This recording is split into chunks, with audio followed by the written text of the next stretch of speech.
আমার বাসায় ফ্রিজে নানা রকমের কোমল পানীয় থাকে, চকলেট থাকে। আমার বাচ্চার বয়স ৮। আমার বাসায় আমার বাচ্চা যেহেতু থাকে, তো এই ফ্রিজে থাকা যে এত চকলেট বা কোল্ড ড্রিঙ্কস বা মজার আরও যে জিনিসপত্র, আমার বাচ্চা কখনো নিজের কিছু খেতে ইচ্ছে করলে নিজে ফ্রিজ খুলে সেটা খায় না। সে আমাদের কাছে জিজ্ঞাসা করে, যদি আমরা বলি যে হ্যাঁ খাও বা খেতে পারবে, তখনই খায়। তাহলে এইখানে আপনি বুঝতে পারছেন যে আমাদের বাচ্চা কতখানি কন্ট্রোলে আছে আমাদের। এই কন্ট্রোলে কিভাবে থাকে বাচ্চা? কন্ট্রোলে থাকে একটা প্যারেন্টিংয়ের মধ্যে।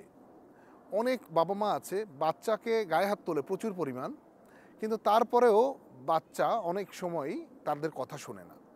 তার মানে কি? আমার বাচ্চাকে তো আমার মানে জীবনেও কখনোই আমার আমার হাত তোলার দরকার হয়নি। তাহলে প্যারেন্টিংটাই আসল।